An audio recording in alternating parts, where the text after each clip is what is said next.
Hi everybody, my name is Antonio Sarzi and today I'll be presenting my Mahler 5 project and what I've learned so far.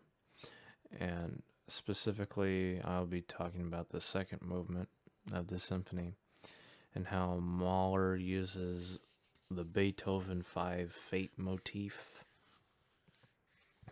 to bring us the promised brass chorale. And so the brass chorale, for your information, is first shows up in the second movement. It's in D major, but its real place of entry is in the fifth movement of the symphony at the very end. And the idea of fate is set up by the trumpet solo in the beginning of the funeral march. And this four note motif is basically the same as the Beethoven 5. Dun, dun, dun, dun, all that stuff.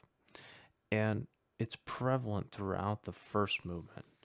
And the first movement brings this idea of fate and how the unsettling truth that we have no control over the future comes in. And it's very paralyzing, kind of terrifying. And we see it as an example that the movement almost ends on the fate motif, and the second trumpet is the one that is playing it at the very end. And if you want to consider this part of it, you can, but it really almost ends on it. And even up here in the flute, if you want to count that too, that four note motif is there, it's prevalent. The idea of fate is very prevalent. And so we jump into the second movement. This is the gold area that we're focusing on with this wonderful symphony. Is that this symphony is very much, or this movement is very much tumultuous. It's very tumultuous. We have this huge introduction, which is kind of crazy things are happening everywhere. Uncertain. There's a lot of uncertainty of what's going to happen. And we jump to rehearsal 5 and we go to the tempo of the funeral march, and here we are. We have this little introduction, and then the cello played their melody, this new melody that has come in, and then what do we get in the woodwinds? The fate motif shows up. And this motif shows up three more times in the symphony before it disappears. So we'll go to the last one for the interest of time.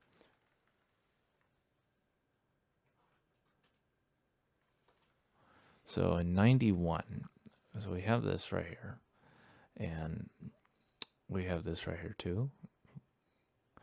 And once we hit 24, it disappears. And so disappears, and things start to build.